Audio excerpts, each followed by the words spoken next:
Raising a child with a disability is challenging. It's kind of a lonely life when you have a disability because you're not at liberty to go out and find your own experiences. I was one of those kids that was like definitely afraid at first. But I mean, all in all, it was probably one of the best experiences I've had in my lifetime so far.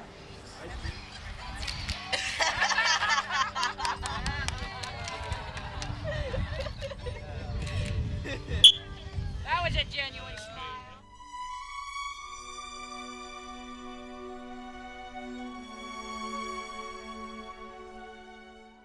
The dolphin trip when I was a little kid, that was one of my highlights of my life so far.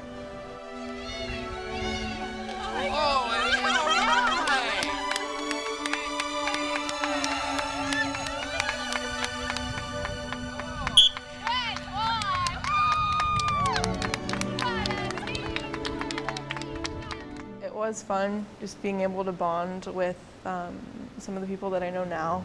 I've known pretty much my whole life. That's actually how we met, was on the dolphin trip, and I pretty much look at them like they're my brothers. Just all the trips that I've been on with the UCP has been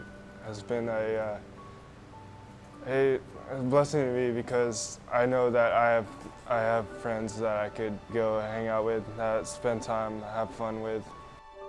UCP brings experiences into our lives that we never would have thought to have.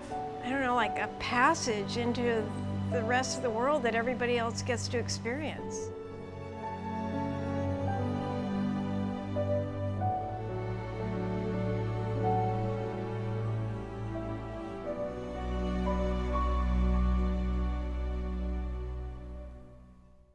I started working with people with disabilities 36 years ago.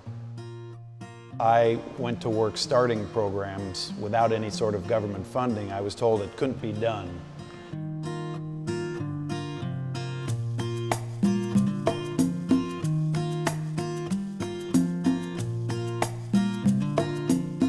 I have seen a lot of people come out of the system, you know, the developmental center system, the state hospital system. A lot of what happens is these folks go into the community, and the intent is get people out into the community and they're just going to move on and live their life, and that ends up not being the case. They end up living incredibly isolated lives. We come around and we change that isolation, and we turn the isolation into a feeling of community with other people. We give them a sense of belonging to a group of friends. And just simple things like going bowling, or the other weekend we went on Lake Kachuma and the kids got to drive a boat, and many of them had never done that, and that's what's so important, is that something that might be very simple or something that you wouldn't think twice about, these people don't have the opportunity.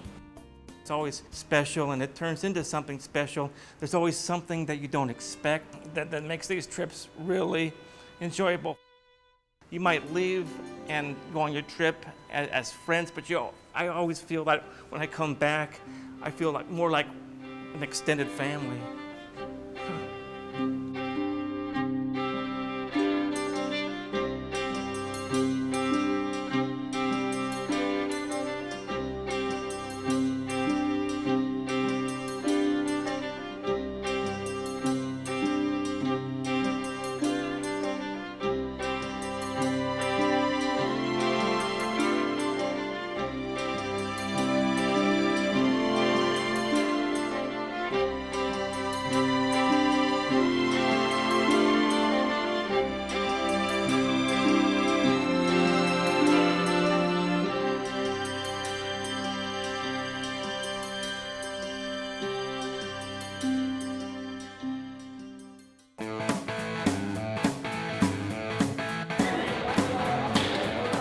Power soccer is the first sport ever that folks who use electric wheelchairs can participate in. And we have a traveling power soccer team that travels throughout the state. So for them to finally be able to play a sport and compete, the enthusiasm level is off the charts.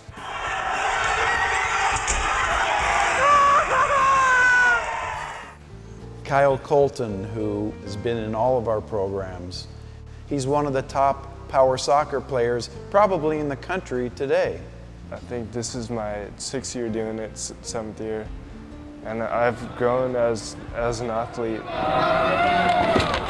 Almost to be at the level where I'm gonna try out for Team USA. That guy's amazing to me. He's determined, and he kind of decided what he wanted to do with power soccer, and he's serious about it. And he trains, he works out. It's just really good to have Dylan just to mentor me how to be a better athlete. You know, he doesn't have the best circumstances, but he doesn't let it stop him, and he sees it as a challenge that he's going to overcome. People are just so amazed at what I could do, and that's a good feeling for me because UCP has taught me that I can do it, and nobody can stop me.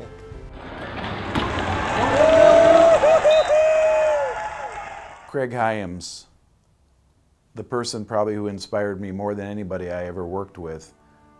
Here's a guy born with cerebral palsy. He's at age 9 or 10, they found out he had cancer and he had to have one leg removed, completely deaf, living in an institutional setting with 4 or 5 people in a room. We got him out of the institutional setting, we got him into his own apartment, we found work for him so he could be paid for what he was doing. We connected him with people with like interests. He drew people to him, and the friendships that were created through our programs, he kept to the last day of his life.